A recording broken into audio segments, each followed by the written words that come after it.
Welcome back to the OPEX podcast. On today's episode, I speak with OPEX's Chief Operating Officer, Carl Hardwick.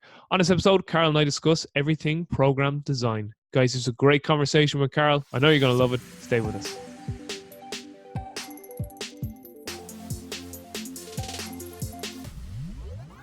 Coach Handsome. That's what I'm calling you today, Carl. I like it, man.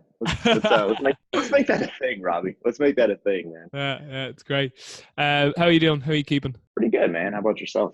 As I said before we hopped on, I have no complaints. You know, from a first world country, living in a first world country. I'd say people are sick of hearing me saying that, but it is my standard answer, you know? Like, we're here on Zoom player on a computer. We really don't have any complaints, like, do we?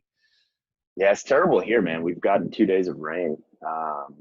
So that's a change up, man. Welcome to my world, motherfucker.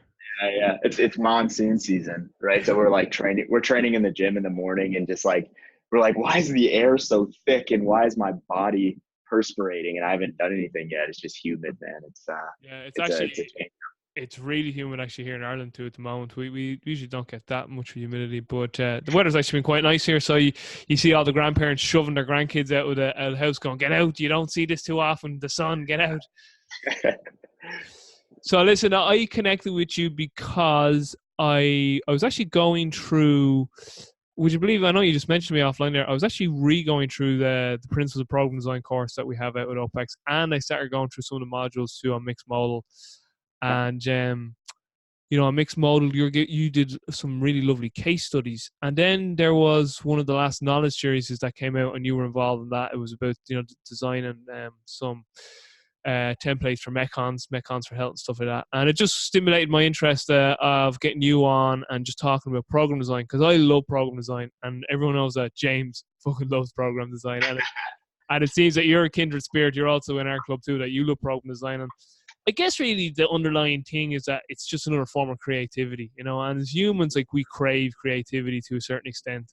And again, be that through, like, writing songs for musicians or creating music with musicians. And if it's cooking beautiful meals with master chefs, and then with us as coaches, it's creating these great programs to hopefully positively impact the client's life or an athlete's success in their sport.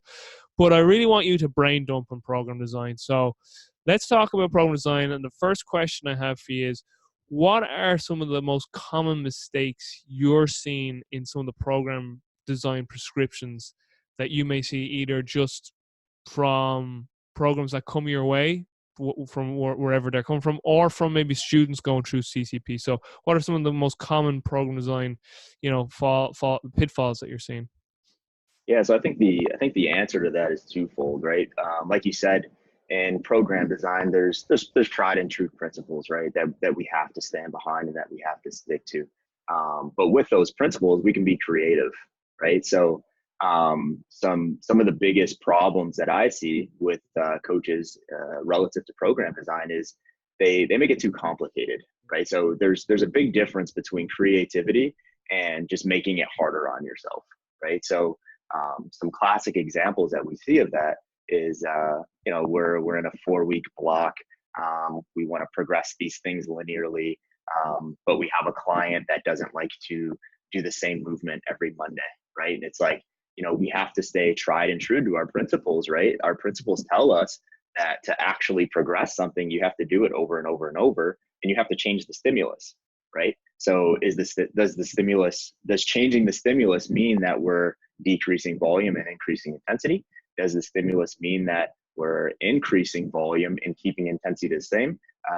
Whatever the changing of the stimulus means, kind of where we see that pitfall with coaches is they make it really hard on themselves. And, every week that they sit down, and I say every week because we work with a lot of coaches. Well, we work with all coaches that design individualized programs. So our cadence is to design for our clients on a weekly basis.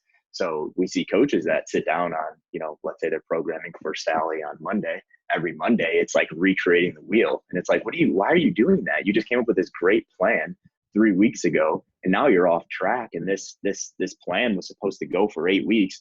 And now you're giving Sally 5 different programs over the past 3 to 5 weeks, right? So we make it too hard on ourselves, right? So the magic in program design is in, to me, it's in the individualization and how we how we utilize our principles and make it work for you. You know what I mean? So it's like if I'm coaching Robbie, right, and we come up with this great split 2 weeks ago, and I start to see that it's not going how I wanted it to go. The beauty is in the individualization of sticking to our principles. I want to stick to the intent that we came up with 2 weeks ago, and I'm going to manipulate that to kind of get you back on board, right? So if I'm giving you, triples at 85% in week 3, and you just can't do that, maybe I'm going to ditch 85%, and maybe I'm going to start talking about RPE, right? And it's like, hey, let's utilize some auto regulation. You have some experience, you've trained a lot. Let's go to the RPE scale, right? The RPE scale doesn't work for you. It's like, okay, let's go back to percentages. You know what I mean? So it's like we just have the ability to manipulate on a week to week basis. Sorry, Robbie, got off track a little bit there. But the answer to your question is making it too difficult. Yeah, big time. So talk us through a sort of, because OPEX is really about the journey, and long-term picture. Talk us through your sort of long-term scheme of program design. No, so taking someone from the very beginning, you're going to have them for, let's just say, a 10-year period. I know this is very, very hypothetical, but from a programming standpoint, how would that progression, how would that journey look if you had a client that, right, I'm going to have this individual for a 10-year span? Kind of give us a global outlook of how the programming would change over that time period. Yeah, I don't want to hit you with the classic, it depends, but I'll just give you multiple scenarios, right? So where it's really easy is if you're an athlete, right? So if you're an athlete and you're like, hey, I'm training for this, to me, I'm just reverse engineering, let's say you're an Olympic athlete, and, the Olympic Games are in 4 years, right? I'm reverse engineering and saying in my head, I want you to be here in 4 years. So the program's going to progress over 4 years to get you where you need to be. How that's going to progress, man, we'd be crazy to think like, we're thinking 4 years out and we make like a linear design that's reverse engineered 4 years. It's not that, right? But we have to understand the difference between programming and periodization, right? Periodization is just a manipulation of things over time, right? So if I'm reverse engineering 4 years out, I'm periodizing, right? Things that I do on a weekly, daily basis, that's just programming, right? So it's like, I'm not going to take a wide view and say, we're going to use drop sets here, we're going to use clusters here, we're going to use back offs here. Like we're not, that's not periodization, that's programming, right? So, in 4 years, Robbie, if I need you to, let's say deadlift 300 kilos, right? I'm reverse engineering. I'm seeing where you're at now. Where do you need to be a year from now, 2 years from now, 3 years from now, 4 years from now? And we're making some individual manipulations along the way, right? If you're just a general health and wellness client that wants to be really happy and hungry and horny in the next 10 years, we're looking 10 years out and we're like, hey, what do you want to be doing in the next 10 years physically? Kind of walk me through that, right? Like, what is a perfect day for you? Is it being outdoors, walking with your family? Is it playing with your kids? Is it participating in rec league basketball? Like, what is that, right? So whatever that is, I'm reverse engineering that 10 years out.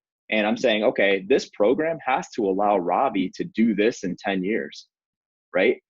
Because I can't come up with your goals for you, right? I can't say like what fitness is for you. We can have that conversation and kind of mold that together as a coach, but I can't come up with that stuff for you. So it's a conversation of what do you want to do in 10 years, right? And every day we can kind of check in, and James says this beautifully, right? Like, if we have a client that their goal is to, play rec league basketball when they're 50 and they're 45 years old, we have to look at the design or the program, on a weekly basis, daily basis, and say, is this getting them to that? Is this helping them get to that?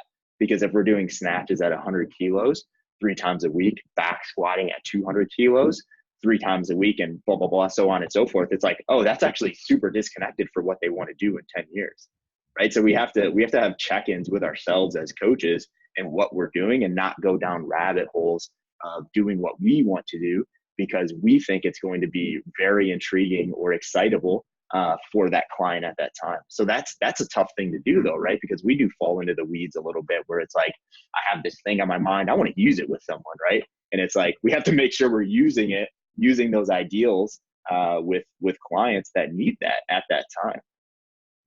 So far we've gotten that coaches seem to make the programs too complex when they don't need to, and sometimes there's no respect for principles, so they're kind of just winging it as they go along. And then the second answer to my second question there, in terms of this like long-term progression, making sure that our program is lining up to the individual's goals and reverse engineering it to, you know, finding where they want to go and reverse engineering. So that's really great stuff so far. Just for, in terms of you as a coach, Carl, could you maybe give us an example of how you work with a client? So let's say, you know, client comes, they have a specific goal, be it hypertrophy, be it fat loss, be it health and wellness. If you want to take a specific example like that, you can. How does that journey go from day one? You know, so from consultation to assessment and then programming. Like how far along do you program? Do you, like, you know, there's the old classical Poliquin, 16 weeks, you know, accumulation, intensification, and yeah, blah, blah, blah. And then if it was a competition, you had your pre-comp maybe, your taper, or if you were doing like block periodization, accumulation, intensification, then your realization phase, whatever. But how does that look? You know, so you're taking on a brand new client. I know, again, it'll depend on where they're at. But I mean, if you want to put someone forward, say, okay, let's take Robbie. He needs hypertrophy, clearly, as you can see, my skinny white ass. Or if we're taking, you know, hypothetical Nancy and she just wants the, you know, body composition, or you got hypothetical Kevin. He's like, listen, just want to see the grandkids' health and longevity. Just how does that process with you as a coach go? And yeah, just take us through that. And then if I have any follow-up questions, I'll let you know. Cool. Yeah, man. And I know this is a segment that's specifically on program design, but I'm going to go outside of that a little bit, where to me, man, program design is a very small piece of coaching in general, right? Because, you know, we can find a lot of great program designers, right? But not a lot of people can build relationships with clients, right? So, and it's the OPEX model, right? It's what we do. So kind of the way that I coach my clients is of course in line with our model. So, you know, Robbie, you come to me and you say, you know, my goal is hypertrophy and I want to work with you, right?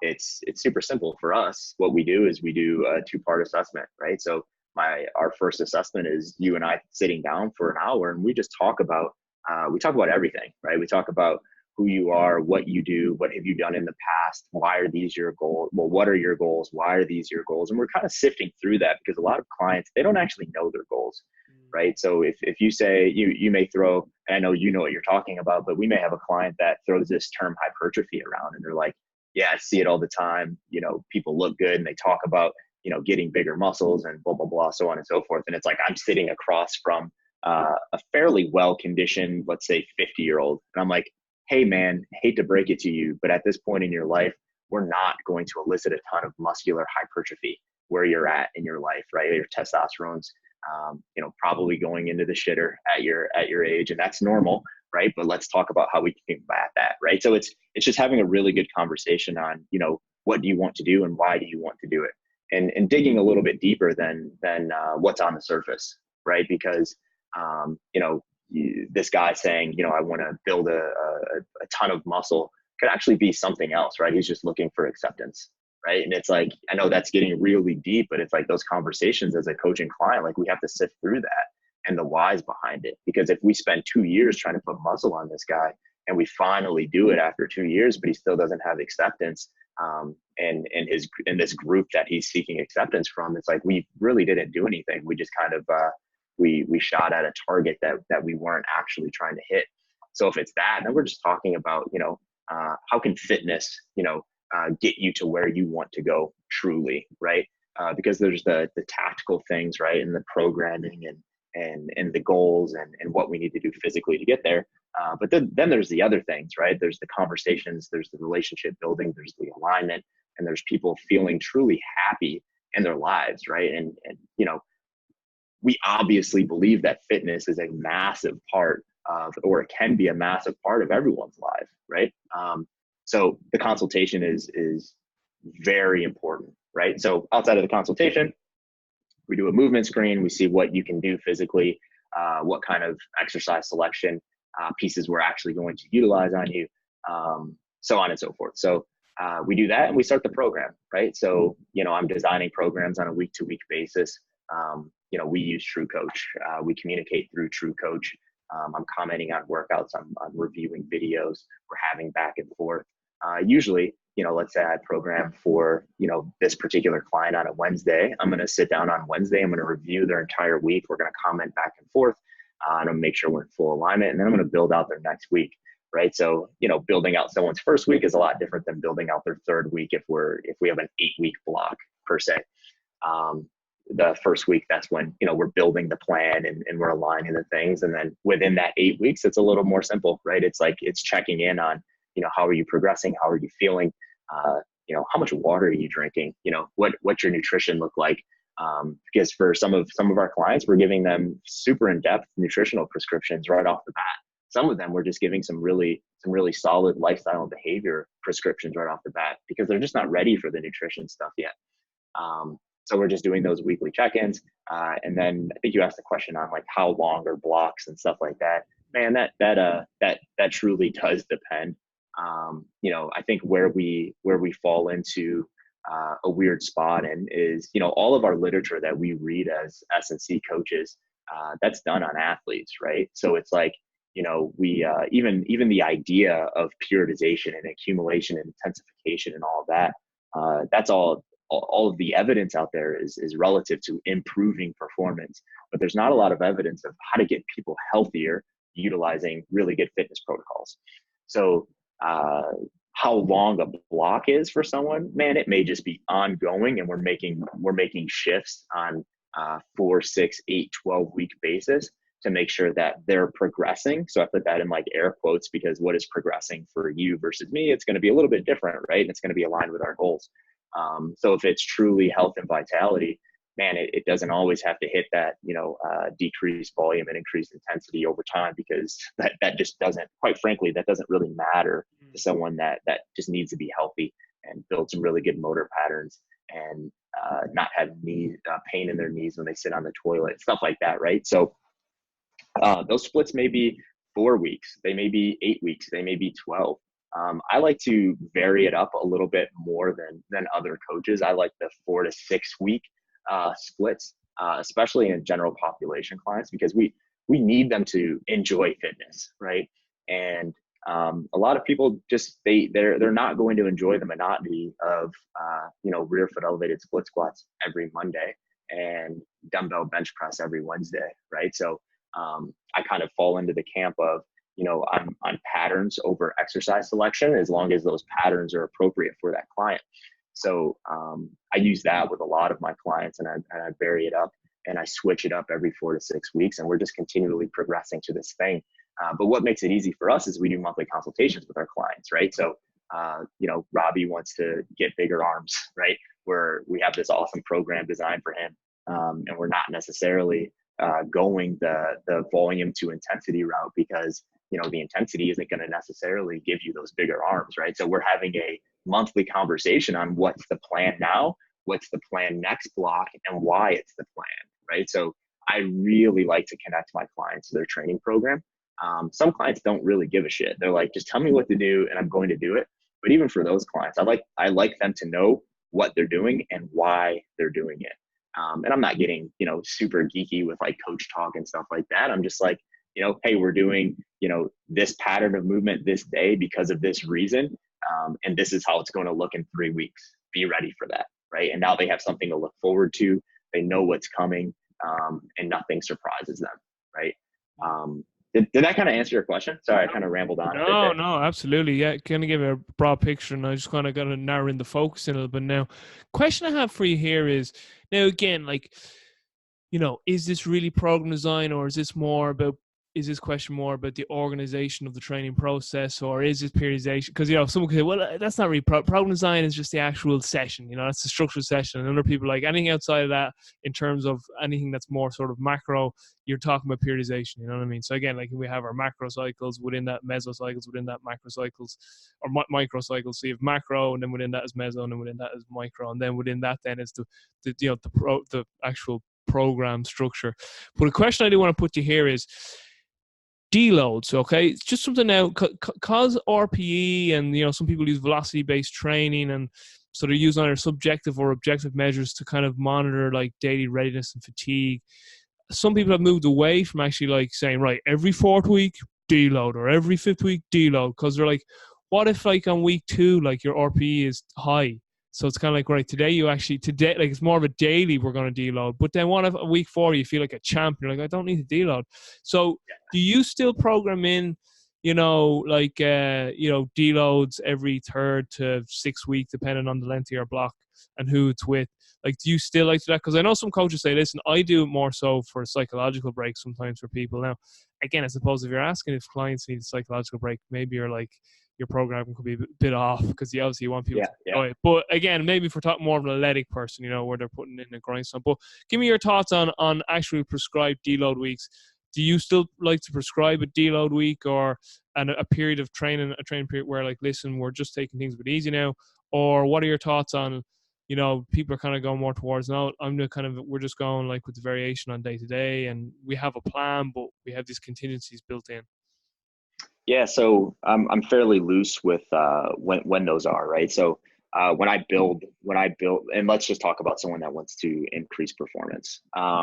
When I build the plan for those individuals, I'm always loose in like how long our blocks are, right. So I like to say 4 to 6 weeks, 6 to 8 weeks, 10 to 12 weeks, and I tell them that, right. So it's like sometimes on the first week of that design, I'll put week 1 of 8 to 10, right? Where it's like they know like this is going to be around this amount of time.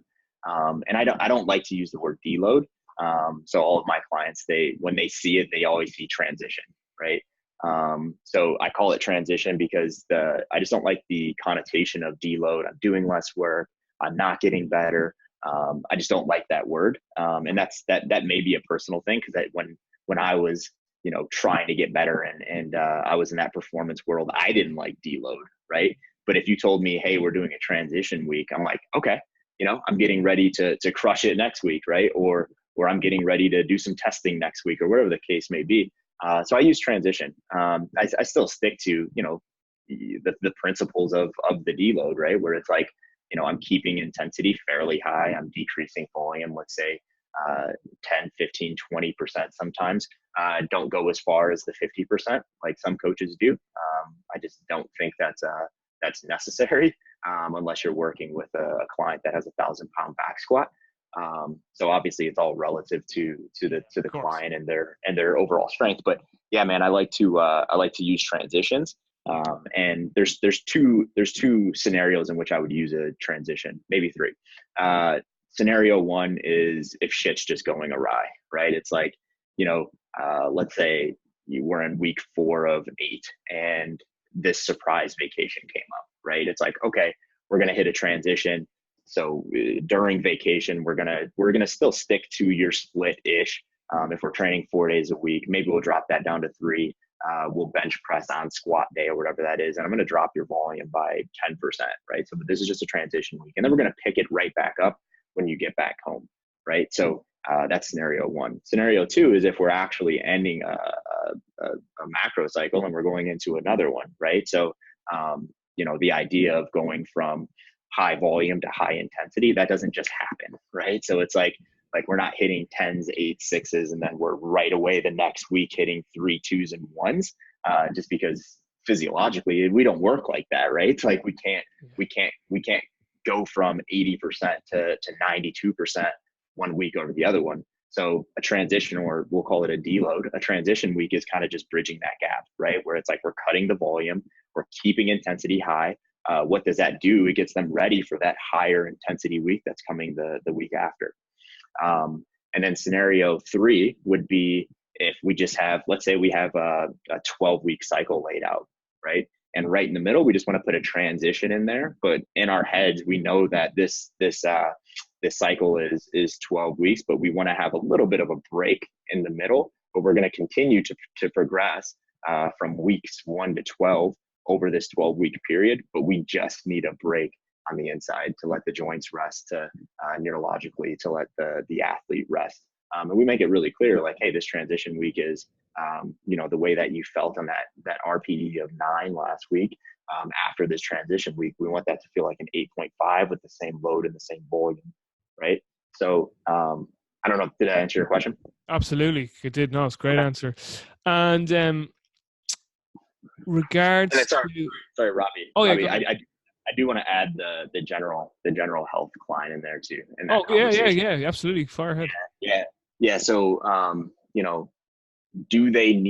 does a general health and wellness client, do they actually need a deload?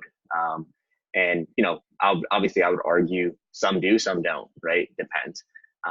Some just need a deload from more so life gets crazy, right? Yeah. So it's like, let's say we coach a CEO at a Fortune 500 company, and there's this, they're ending their fiscal year, right? It's like, that may be a great time to deload them physically, because we know cognitively they're going to be really high that week, Yeah. right? So, I would deload them there, right? Where it's like, or transition them there. Or if we're going from, let's say we have a client and, in that initial assessment and like their first, like, let's say we took them through a 10-minute assault bike test, right? And they got X amount of calories, and we just wanted to see how much work they could do, right? And we took them through this like 8-week training cycle. Everything went well. Intensity was low. Volume was moderate to high. We're working out some motor patterning stuff like that. And we just want to give them a deload, because we know that we're going to retest that 10-minute air bike, and we don't want any fatigue from the split squats on Wednesday to affect this test. So we're just going to give them a deload week, and we really want them to improve this 10-minute air bike.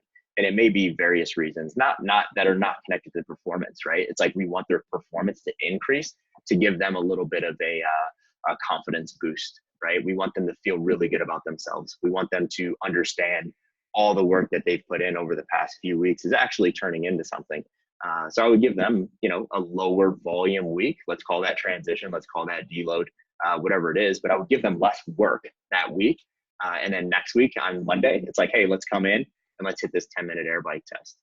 Sweet. It's funny you say you don't like the word deload, because I was listening to a podcast one time with Gary Schoenfeld, and he said he used to call it reload weeks for his students. He goes, we're reloading because we're getting.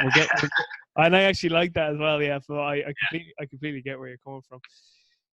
Tell me this. I really want to get you to share your thoughts on this. So, when we're designing programs, particularly for the general population, but this is more so for the general population person, and I think this is a really great thing about OPEX, is that, okay, let's just say we're taking Nancy, and it's like, I can come 3 days a week, and usually, like, typical coach, like, great, 3 days a week, probably do total body, and they lay it out Monday, Wednesday, Friday, boom, there we go, there's a training program.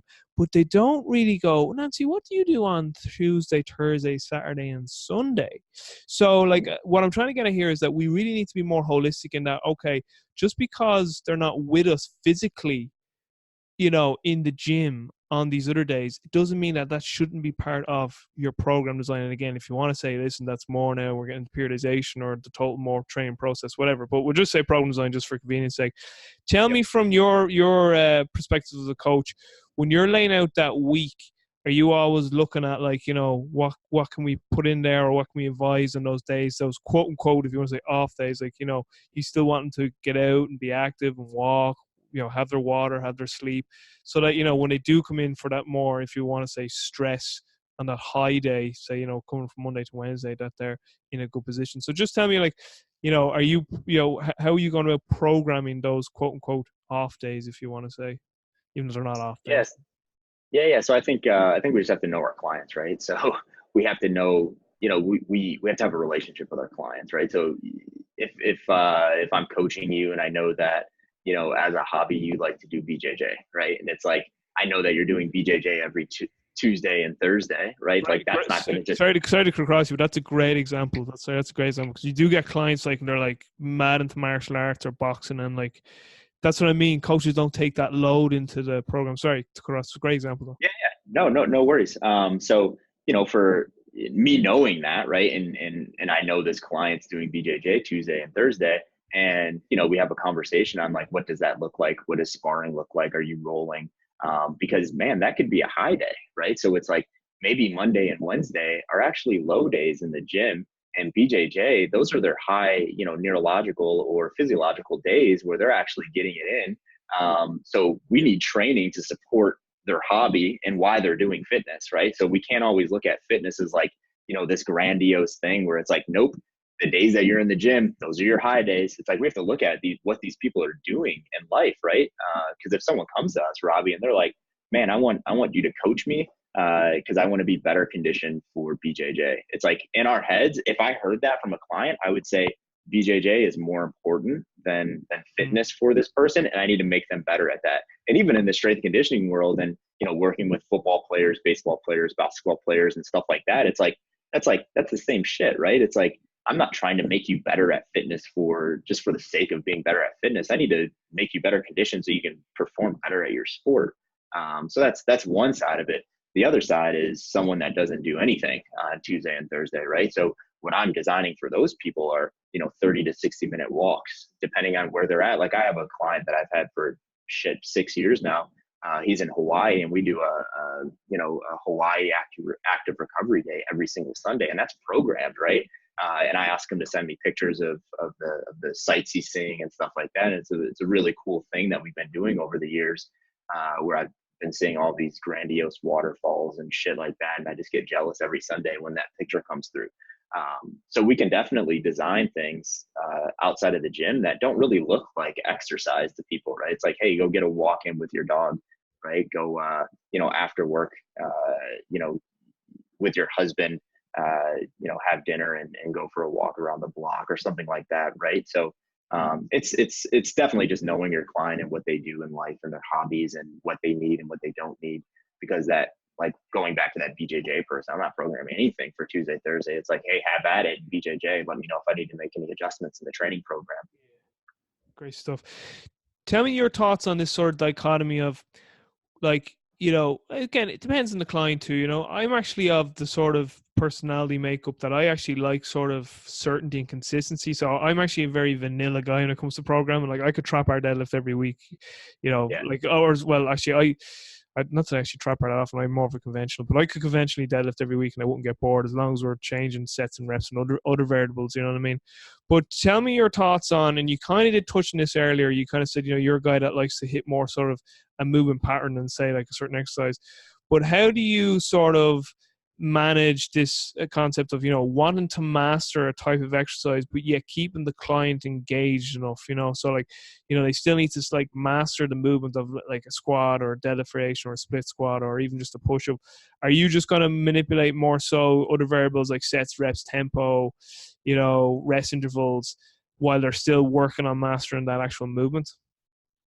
Yeah, man, I think it's alignment. And it's funny that you say this because a coach that I mentor actually, I had a conversation with her the other day, and she's like, I have this client, he needs to get better at squatting, but he's getting tired of squatting all the time. And I'm like, what the fuck? I'm like, you need to have a conversation with this guy. And it's like, if you want to get better at squatting, this is the program that we're doing right now. And we have to squat every Monday, Thursday, Friday, like whatever those days are, right? Like we're squatting, and this is the intent on those days, right? So yeah, man, I think it's definitely alignment, because if we have a specific goal, we have to get very specific in training. So I'm very blunt, right? Where it's like, in conversation and in consultation, and I'm not an asshole when I do it, but it's like, hey, if you want to do this, this is what the training program needs to look like, right? And but I'm giving them context, and like, it's not my way or the highway. It's like, this is what it needs to look like, and this is why it needs to look this way. Yeah. So dude, if you want to get better at deadlifting, it's like, we're going to deadlift a lot, right? And this is how we're going to deadlift, right? Maybe the back squat's a better example, because we can squat more than we can deadlift, right? So if you want to get better at the back squat, we're going to back squat 2 to 3 times a week, and this is the intent on this day. This is the intent on this day. Maybe we're doing some more hypertrophy sets on Mondays. Maybe we're doing some more strength sets on Fridays. It's like, why are we doing that? And it's like, okay, because I don't want to. We need to grease the groove, and I want you to build some cross sectional muscle in the quads and the glutes and the hamstrings, blah blah blah. And so we're doing some volume on Monday, and I just want you to get really comfortable hitting that bottom position. So we're doing 8s, right? Oh, on Fridays we're doing doubles, right? And we're getting pretty nasty as far as intensity there, because I need to get you stronger here. And it's like, why are we separating those? It's like, because if we do this and then we do that the next day, you're just not going to be ready to do it, right? So you're not going to be able to perform, and that RPE is going to be a 9, and you're going to have 75% of your 1 rep max on the bar. So it's alignment, man, for me. And then it's, you want to get better at the squat. This is what can't be in your program. We're not doing anaerobic, lactic intervals on the bike on Wednesdays and squatting really heavy with the intent of getting a heavy, increasing our squat 1 rep max on Friday. And this is why we're not doing that, right? So to me, man, it's all intent. I'm not going to recreate the wheel principally, right? So I'm using the same principles that I know really well, but it's connecting the client to the why and why we're doing it and why we're not doing these other things. Just big picture, like, do you like to go with total body training for beginners, and maybe as they get more advanced, get into things like more upper body splits and whatnot? Yeah, man. So the way I like to look at it is, if you're a novice lifter, it's like, yeah, let's definitely go full body, right? So we're doing some full body resistance as we kind of get, further along in that life cycle. Then we're doing upper body, lower body splits. And then maybe when you're advanced, we're hitting some, we're hitting biceps and back, and we're hitting quads and hamstrings. And then as you get older, we're kind of falling back into that novice protocol where it's like, now you're 55, we're back to full body resistance, right? And we look at the goals of those, and they actually align, right? So we're building motor control and awareness and stuff like that with the novice. And then as we go, we're getting more specific. So you can kind of see in the splits, we have to get more specific as we go, upper, lower, biceps, back, blah, blah, blah. And then as we get a little bit older, the goal is to maintain the things that we learned when we were a novice. I know this is kind of getting into a little bit nitty gritty. We're almost done here. We're almost going to wrap up. But again, I suppose the topic has been program design, and I know you know this, and I'm just saying it just for the listeners, for the sake of the listeners, so like, we all know that we got to respect principles first. And to me, like, I kind of love the principles that, Israel and Hoffman and Smith outlined in their book, The Scientific Principles of Strength Training. I just think they're nice. So like, from most important to least important, they had specificity, overload, fatigue management, stimulus recovery adaptation, variation, phase potentiation, and individualization. And we could have a whole discussion on that another day. But I want to kind of get into some nitty gritty stuff here, and this is kind of taken from Eric Helms's work. What are some of the common mistakes you see? Like, let's just get right down to like a program, okay? So like, what are some of the mistakes you see with just things like, rest periods between certain exercises? And this is where I say now I'm getting down to minutia, because tempo really is a minutia thing. It's it's kind of like the supplements of the nutritional pyramid. It's kind of like, if you're not respecting all these big principles and then you start having these arguments with tempo, we're kind of putting a cart before a horse. But one thing I do see oftentimes, just like with rest periods and tempo, is like, I look at a program and I say, there's no way whoever wrote this done this. So you'd see like chin-ups at a tempo of 4-0 x1 for 10 reps, a 60-second rest period, and then with dumbbell now split squats, so you're holding some more fatigue in the grip, and then you do those with dumbbell split squats at a 4-0-1-1, and it's just like, and you do that for like 5 sets. It's just like, this person has never tried to do this and would know that's impossible to do. So like, have you ever seen like some things like that? It's just like, yeah, that's there's some issues going on there with like rest and tempo, like just kind of these more, minutia things. Yeah, man. Early on, I learned to when I look at like designs, I try to not look at them In isolation. Yeah. And pass judgment too quickly, right? Because I don't know the intent. I don't know who the client is. I don't know, what the coach is trying to get out of that, right? So I hear something like that, and I'm like, oh shit, that seems tough. And then there's something in the back of my head where it's like, are they trying to like get a metabolic response out of this? Like, what the fuck is going? Yeah, I don't know what's going on, right? So, but generally, man, I agree with you where it's like, if we understand, let's say it's a high volume training session, and we understand the amount of, I hate to keep bringing up RPE in this conversation, but I guess it's relevant. Mm. If we understand, higher RPE calls for increased rest periods, right? And it's like, I know that's super simple, right? It's like that almost seems dumb to say on this podcast, but if we understand that, and we understand that a 40x1 chin up times 10 is going to get someone that has 15 max chin ups at 10x0, right? It's like, we know that's going to be a 9.5 on the RPE scale if they can even perform it, right? And then we're asking them to get off and do something else and then repeat that multiple times. So obviously it's all in the context of who you're giving that stuff to, but I do see it a lot where those things aren't taken into consideration, where it's like, I know you're trying to get through this session really quickly and you're trying to fit so much work into this session. Let's actually scale it back and let's make this 60-minute session only include 3 exercises instead of 6, right? It's like, I think coaches just try to do too much. And I think a lot of that, man, is because the client on the other side looks at an A, B, C out. They look at that as what the, like, I can create this, right? So going back to our conversation at the beginning, they try to make it too complicated, right? Where it's like, I made this split. I know that I only have 3 days a week to work with this guy. He can only train 60 minutes per session, where it's like, I'm just going to put a bunch of supersets in here and hope for the best, man. Where it's like, we can, going down the programming rabbit hole. That's why we do have those other tools, right? That's why we do have drop sets. That's why we do have strip sets. That's why we have that stuff. So we can fit a lot of work into an A, B, C, D, and E and 60 minutes. And we're only doing 2 sets of each exercise, right? It's like, to get Robbie's big arms, we're going easy bar curls at 30. Excellent. Those things are huge, man.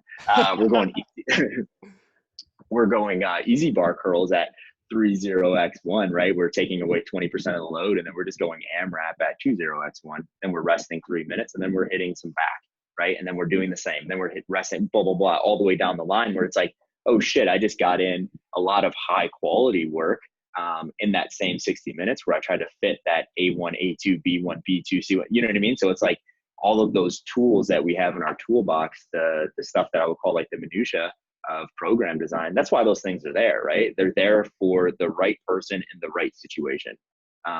Where we fall into a trap is like, Robbie has 2 hours to train and I'm taking him through drop sets and shit like that. And I don't even know why I'm doing it, where I can accumulate the exact same volume at a much better quality by doing A1, A2, B1, B2. So it's all contextual.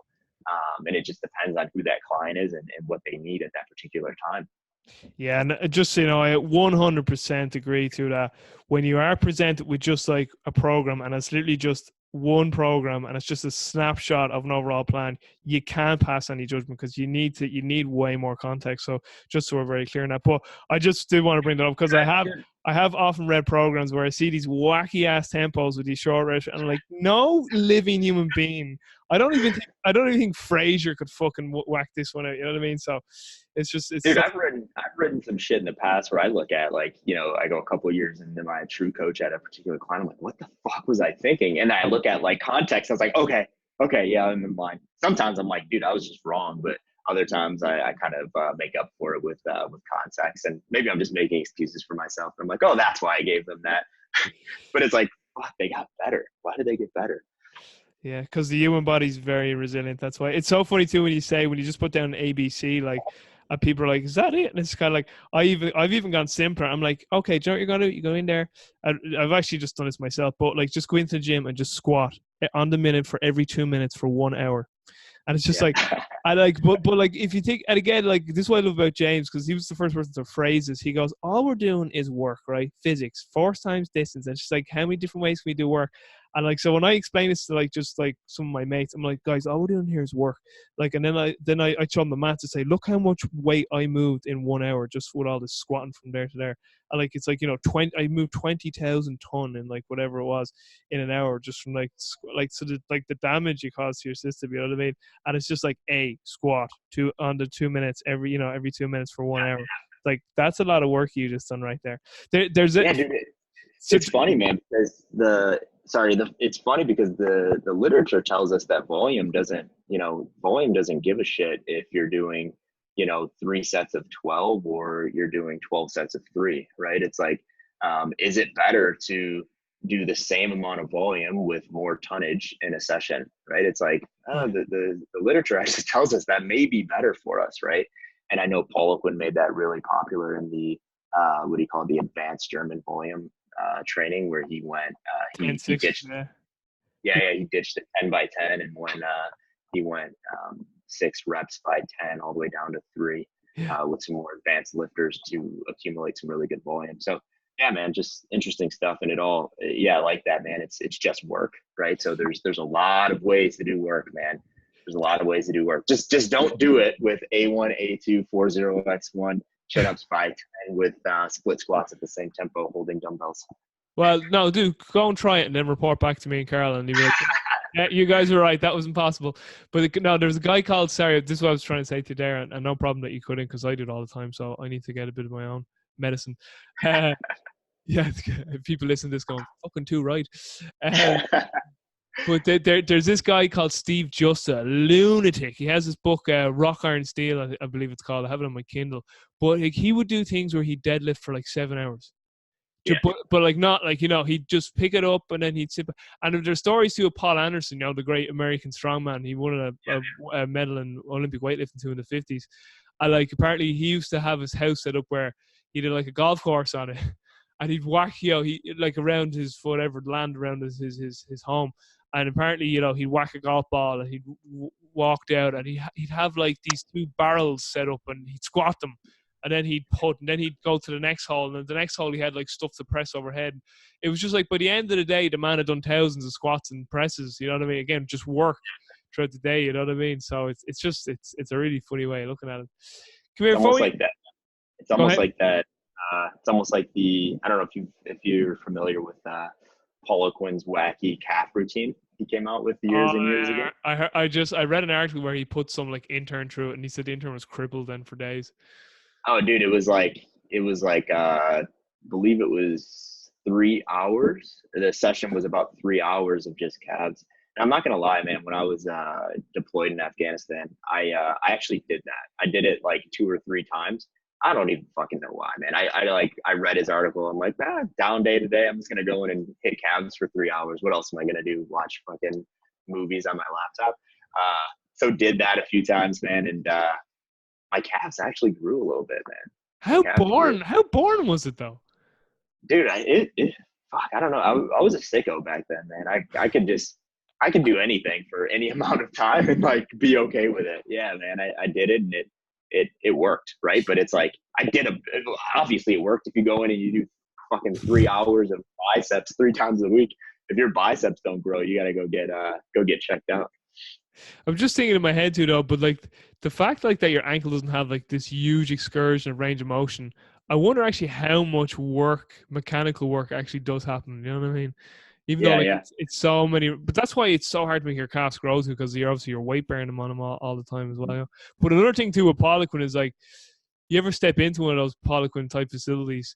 God, I'm just thinking, I can't believe like he passed away last year. He's had such a profound impact. Fair play to him.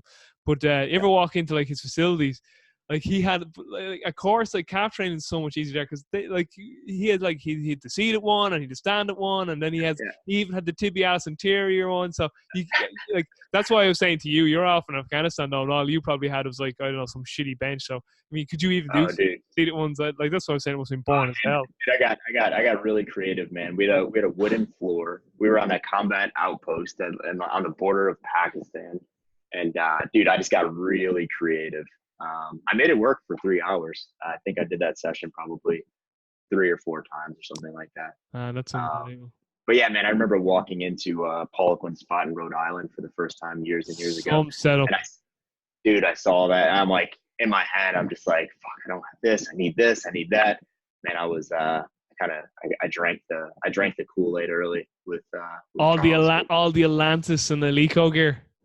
Yeah, I'm like, dude, I need those. My dumbbells don't spin. Like, they're not metal. Like, this shit it's bullshit. I need all of this. Yeah. But yeah, Nick, I don't know if you know who Nick Mitchell is, but. Oh, yeah. Nick Mitchell, UP, crazy guy. He kind of scares me a little bit. Yeah. Tense. He's a classic Paul Oakland guy though, man. Him and Paul Oakland were really good friends, and Yeah, big time. Nick Mitchell's a good dude. But yeah, he's out here. He's in LA now.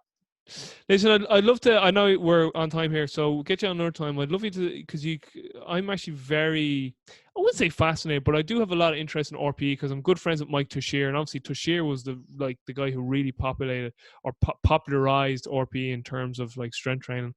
So I'd love to get maybe your thoughts on that too, because the question kind of like, when do you start incorporating that with trainees? Because obviously beginners don't have a frame of reference. And then just another thing I'd love to wrap on at another stage is compatible training elements, particularly when it comes to like training certain energy systems on certain days with certain strength qualities. I think that would be interesting for some of the guys to listen to. So I'd love to get your thoughts on that. Cool. Before we wrap up, I'll let you talk away there now. So before we wrap up, just let the listeners know of any upcoming sort of, projects, products, courses that OPEX are releasing, what's out there for the masses in terms of education. Yeah, definitely. We have some pretty cool stuff coming out on the program design front. So we have a few digital courses dropping. I'm not going to say what those are just yet. When does this come out, Robbie? Where this will be out, I'd say about 3 or 4 weeks. So Yeah, so as you listen to this, programming strength will be released, so I will talk about that. But we do have a couple more coming, but we'll hit on that some other time. But yeah, programming strength is we I know you're chatting with these guys tomorrow, but Keegan Martin from he was an original CrossFit Kids. I think he did a bunch of live courses for them, and yeah. a bunch of seminars with those guys, but really smart dude, very personable, knows a lot about the strength game. So we teamed up with him and Kevin Don, and they created programming strength. Yeah, so it's a digital course that takes us through the bench squat and deadlifts and the nuances of those and accessory movements and how to progress those over a lifetime. So yeah, those guys dig deep into what training qualities look like for a novice, an advanced master, all the way to a grandmaster or someone that's been in the game for years and years and years. So that'll be out. That's out now, and then they're also doing a live workshop for us. So that's going to be 2 days where they teach that course, and they take course participants through assessment protocols for the bench squat and deadlift, a lot of hands-on stuff, and then a lot of hands-on program design where we're actually asking these participants to write programs for us, and we're going to walk around and we're going to look at those programs, and we're going to talk about how we would have done it and just have really good conversations on on designing programs, because that's something that when I was a young coach, man, that would have been just awesome, right? To have a group of people actually critique